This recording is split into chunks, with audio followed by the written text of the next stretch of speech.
It's been a while in the making, but I finally got my hands on one of these. This is a Harbor Freight Braun weapon light, or tactical light as they call it. Runs a lot of the same specs and cuts a very similar profile to the Streamlight TLR-1HL, which just about everybody's pointed out by now. Even sometimes dubbing it the TLR-1HF, which is hilarious and probably the most apt name for it. Now, the TLR-1HF has a number of similar specs, similar outline, but it is not identical in terms of the physical dimensions, and that's its biggest drawback. I'm not going to keep anybody in suspense about whether or not I recommend it. It's, know, and the reason for that is, especially if you're putting it on a pistol, it doesn't really fit well into other holsters, and I'll show you that. For example, if I put it here on my Glock 34, one thing to say in particular is I don't really like how it attaches. You can see that on the TLR-1HL, the screw head side is solid, whereas on this it's kind of loose and spring-loaded. That leaves it really kind of loose when you're attaching it to the accessory rail.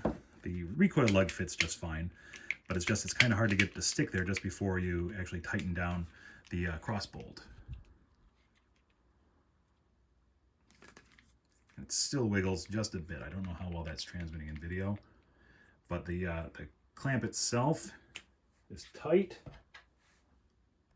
Clamp itself is tight, but there's still just a little bit of disconcerting wiggle in the body of the light where it interfaces with that clamp. Now, when you try to put it into a holster, this is the duty holster I carried for a number of years with the 34, it gets hung up. Right? You can force it all the way in so that the retention engages. I don't know if that's going to be the same thing with the is it SLS or ALS, the button style retention system.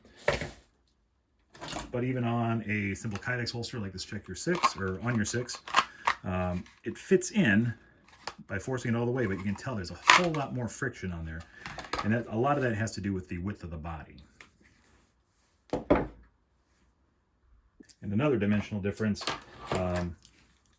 besides the width of the bodies, which is only about a 1/16 of an inch, maybe a little bit less than a 1/16 of an inch, you can tell over here where the clamps are, just how much bulkier they seem on the TLR-1HF, simply because they didn't take the time to chamfer this top edge.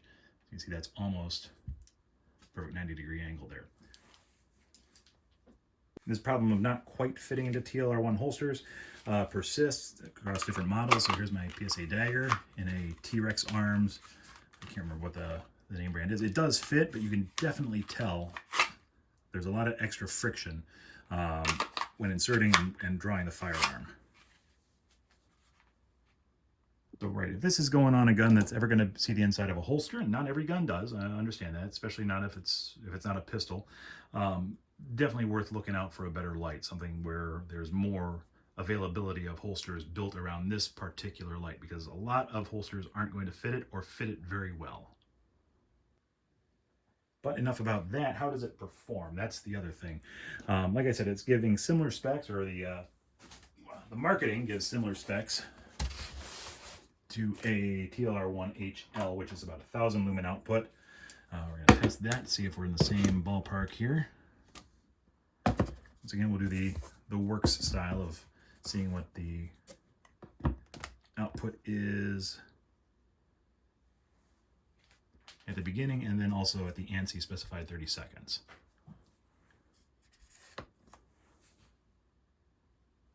About 1160, 1170 there, right off the rip.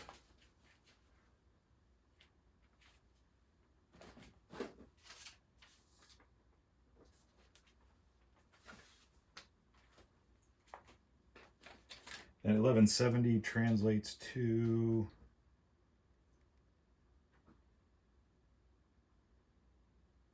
1029, so not too bad.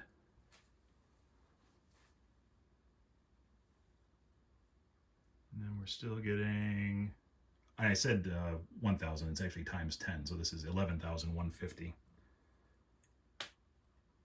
150.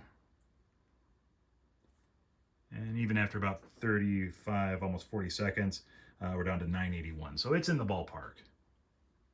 And the next test that needs to be run is going to be the intensity.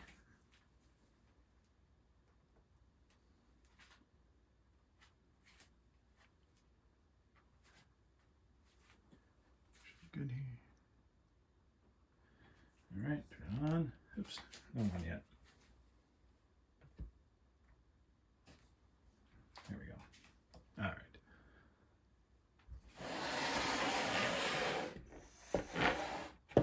Center screen here. And here we go. It's 215 times 100. So roughly 21,000, 21,000 candela right out of the gate.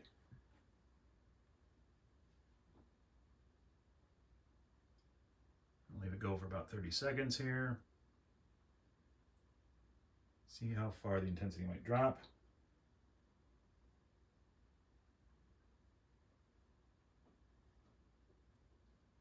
Still in the 21,000 range, so that's not too bad.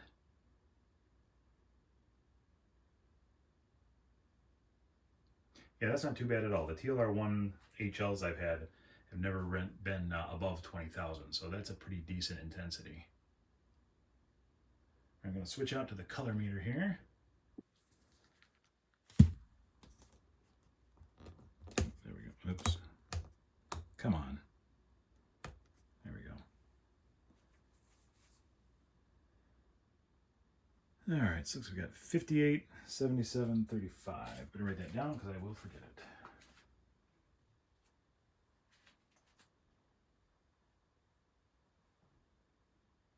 All right, just running the numbers here. That actually isn't too bad. It's a little closer to natural daylight than the TLR-1HL. At least the TLR-1HLs that I've tested.